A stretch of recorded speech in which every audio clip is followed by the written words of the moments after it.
বাংলাদেশের সংবিধান থেকে এবার উঠে যেতে পারে জাতীয়তাবাদ, সমাজতন্ত্র এবং ধর্মনিরপেক্ষতা এই শব্দগুলো। ইউনূসকে এমনই প্রস্তাব দিল বাংলাদেশের সংবিধান সংস্কার কমিশন, যে কমিশন আসলে ইউনূসের হয়েই কাজ করছে। ইউনূস এবং সংবিধান সংস্কার কমিশন হচ্ছে মুদ্রার এপিঠ আর ওপিঠ। চলুন শুরুতে দেখা যাক যে বাংলাদেশের সংবিধানে কি কি সংস্কার আসতে চলেছে। জানতে পারলে বুঝতে পারবেন যে আসলে এই বাংলাদেশকে কি বানানোর ছক মোহাম্মদ ইউনূসের এবং তার প্রভাব কতখানি পড়তে পারে সীমান্তে, যে কারণে ভারতের চিন্তার জায়গা রয়েছে। কারণ এই সীমান্তবর্তী রাজ্যটার নাম আমাদের রাজ্য পশ্চিমবঙ্গ, তাই আমাদের চিন্তা করার দরকার রয়েছে, 100% চিন্তা করার দরকার রয়েছে, 100% বাংলাদেশের খবর জানার এবং জানানোর অধিকার রয়েছে, আর সেই কাজটাই আমরা করছি। চলুন দেখাই আপনাদেরকে কি কি পরিবর্তন হতে পারে বাংলাদেশের সংবিধানে।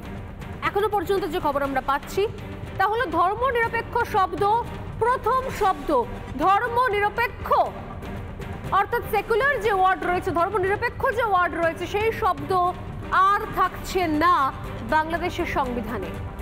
এছাড়াও নাম্বার 2 জাতীয়তাবাদ, সেই শব্দটাও প্রত্যাহার করা হচ্ছে বাংলাদেশের সংবিধান থেকে।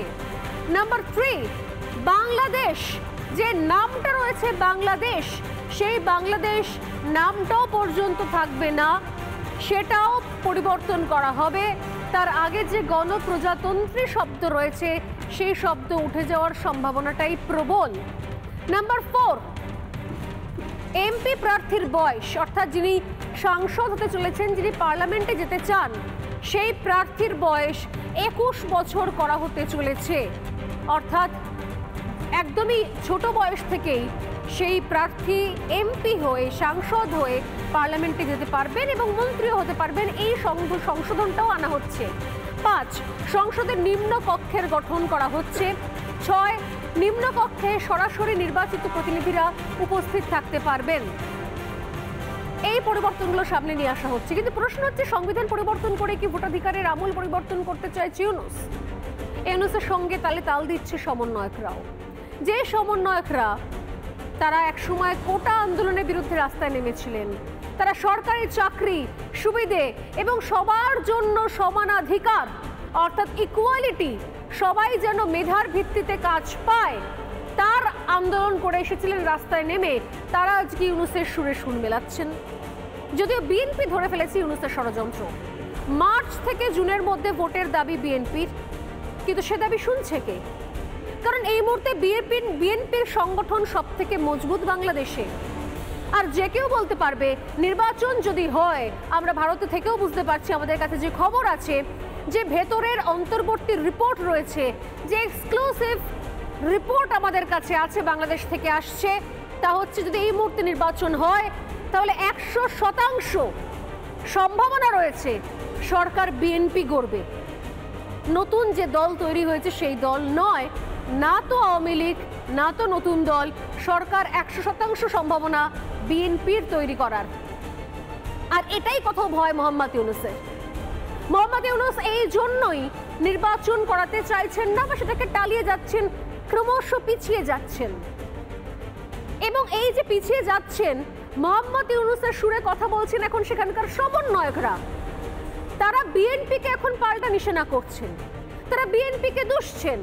অথচ এই বিএনপি কিন্তু এই আন্দোলনের সময়, সরকার ফেলার সময়, গদি উল্টানোর সময় 100% সাপোর্ট করেছিল সমন্বয়কদের, 100% সাপোর্ট করেছিল আন্দোলনকারীদের। অথচ এখন ক্ষমতার মোহ যেহেতু পেয়ে বসেছে সমন্বয়কদের অনেকেই রাতারাতি গাড়ি বাড়ির মালিক হয়ে গিয়েছে। সেই জন্য তাদের মনে হচ্ছে কিসের দরকার নির্বাচনের? আরে বিএনপিকে নির্বাচন করাতে বলেছেটা কি? বারবার একই কথা মিডিয়ার সামনে, নির্বাচন চাই, নির্বাচন চাই। কারণ জানি তো আমরা, ভারতের কাছে আছে সেই রিপোর্ট, নির্বাচন হলেই জিতবে বিএনপি, সরকার করবে বিএনপি। আর এটা কোথাও চাইছেন না মোহাম্মদ ইউনূসের সাঙ্গপাঙ্গরা, সমন্বয়করা। তাই ইউনূসকে বাঁচানোর জন্য ময়দানে নেমেছে সমন্বয়করা। আমি আপনাদের 3টে বক্তব্য শোনাবো খুব স্পষ্টভাবে, যে বক্তব্যগুলো শুনলে আপনি বুঝতে পারবেন যে কিভাবে বিএনপির সঙ্গে আসলে কার্যত সম্মুখ সমরে নেমে পড়েছে সমন্বয়করা, বা তাদেরকে ব্রেন ওয়াশ করানো হয়েছে, মগজ ধরাই করানো হয়েছে, বলা হয়েছে যে বিএনপি আসলে যা চাইছে তা ঠিক নয়। প্রথম নমুনা, এক্সাম্পল, উদাহরণ শুনুন। নির্বাচিত সরকারের কোনো বিকল্প নেই। আমার মনে হয় না যে এটা আমরা আরো বিলম্বিত করার প্রয়োজন আছে, কারণ যত বিলম্ব হচ্ছে ততই রাজনৈতিক এবং অর্থনৈতিক সংকট আরো বৃদ্ধি পাচ্ছে।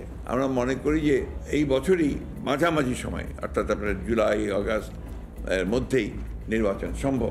বাংলাদেশের সকল রাজনৈতিক দল, ইভেন অন্যান্য যে মানুষগুলো, তারাও আশা ছেড়ে দিয়েছিল। ইভেন বিএনপিও তাদের জায়গা থেকেই আশা ছেড়ে দিয়েছিল যে তারা আর এই ফাইট ব্যাকটি করতে পারবে কিনা। এই জায়গায় এত বড় একটি ছাত্র জনতার অভ্যুত্থান হয়েছে, যে এই অভ্যুত্থানের এখনো আমার 1 বছর হয়নি। সেখানে যদি এটি বলা হয় যে 25-এর মাঝামাঝিতে, অর্থাৎ 1 বছরের পূর্বেই তারা তাদের জায়গা থেকে নির্বাচনটি চায়, তখন আমাদের মনে হয় তাদের চোখের সামনে শুধু ক্ষমতা। কিন্তু যখন তারা এই মাঝামাঝির কথা বলে, 25-এর মাঝামাঝি, 1 বছরের কম সময়, তখন আমাদের কাছে এটি অনেক ব্যথিত করে। নির্বাচনের আগে সংস্কার করা হবে, সংস্কার করে নির্বাচন করবো, আগে করে নির্বাচনের আগে সংস্কার করবো। এই সংস্কার করতে আপনার কতদিন লাগবে? সংস্কারের কোনো লাইন তো দেখতেছেন যে আপনি এখানে গেছেন এবং এই সংস্কারের দিকে যাচ্ছি আমরা, দেখতেছিলাম। যদি বিএনপি কিংবা রাজনৈতিক দলগুলো বলে নির্বাচনের কথা, তখন আবার কেউ কেউ বলেন ওনারা ক্ষমতায় যাওয়ার জন্য পাগল হয়ে গেছেন। এর উত্তর যদি আমরা বলি যে আপনার নির্বাচনের কথা না বলে ক্ষমতায় থাকার জন্য পাগল হয়ে গেছেন। নানা ধরনের কন্টেন্ট দেখার জন্য লাইক করুন, শেয়ার করুন আমাদের ফেসবুক পেজ, সাবস্ক্রাইব করুন আমাদের ইউটিউব চ্যানেল। পাশাপাশি অন্যান্য ব্রেকিং নিউজের জন্য অবশ্যই চোখ রাখুন রিপাবলিক বাংলায়।